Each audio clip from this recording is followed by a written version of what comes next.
ಬಹುನಿರೀಕ್ಷೆಯ ಉಡುಪಿ ಜಿಲ್ಲಾ ನಾಟಕ ಕಲಾವಿದರ ಒಕ್ಕೂಟ ಕಾಪು ಲೀಲಾಧರ್ ಶೆಟ್ಟಿ ನೇತೃತ್ವದಲ್ಲಿ ಉಡುಪಿಯ ಮಥುರಾ ಛತ್ರದಲ್ಲಿ ಉದಯಗೊಂಡಿದೆ. ಈ ಸಂದರ್ಭ ಮುಖ್ಯ ಅತಿಥಿಯಾಗಿ ಮಾತನಾಡಿದ ನಾಟಕ ಚಲನಚಿತ್ರ ನಿರ್ದೇಶಕ ಬಾಸುಮ ಕೊಡಗು ಅವರು, ಯಾವುದೇ ಜಾತಿ ಸಂಘಟನೆಗಳಲ್ಲಿ ಸದಸ್ಯರಾಗಬೇಕಾದ್ರೆ ಅಲ್ಲಿ ಜಾತಿ ಮುಖ್ಯ. ಆದರೆ ಈ ನಾಟಕ ಕಲಾವಿದರ ಒಕ್ಕೂಟದಲ್ಲಿ ಸದಸ್ಯರಾಗಬೇಕಾದ್ರೆ ಆತನ ಜಾತಿ ಧರ್ಮ ಮುಖ್ಯವಲ್ಲ, ಮಾನವನಾದರೆ ಸಾಕು. ನಾಟಕ ಒಕ್ಕೂಟಗಳಿಗೆ ಒಂದು ಶಾಪವಿದೆ, ಉದಯವಾದಷ್ಟೇ ವೇಗವಾಗಿ ಮುಳುಗುತ್ತೆ ಎಂಬುದು ಕಾರಣ. ಇಷ್ಟೇ, ಕಲಾವಿದರಲ್ಲಿರುವ ಅಹಂ ಕಾರಣ. ನಾನು ನಿರ್ದೇಶಕ, ನಾನು ದೊಡ್ಡ ಕಲಾವಿದರ ಪ್ರಶಸ್ತಿ ವಿಜೇತ ಎಂಬುದು ಇದನ್ನ ಬದಿಗೊತ್ತಿ ನಾನು ಎಲ್ಲರಂತೆ ಓರ್ವ ಸಾಮಾನ್ಯ ಕಲಾವಿದ ಎಂಬುದಾಗಿ ಒಕ್ಕೂಟದಲ್ಲಿ ನಮ್ಮ ಮನೆಯಂತೆ ದುಡಿದಾಗ ಒಕ್ಕೂಟ 100 ಕಾಲ ಬೆಳಗಲು ಸಾಧ್ಯ ಎಂದು ಹೇಳಿದ್ರು.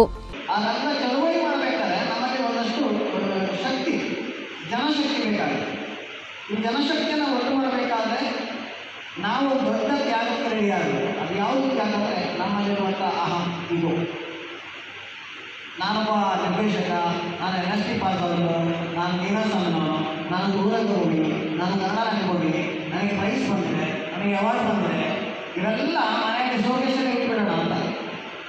ಅದನ್ನೆಲ್ಲ ನಮ್ಮ ತಲೆಯಲ್ಲಿ ಇಟ್ಕೊಂಡಾಗ ಸಂಘಟನೆಯಲ್ಲಿ ಭಾಗವಹಿಸಲು ಕಷ್ಟ ಆಗುತ್ತೆ.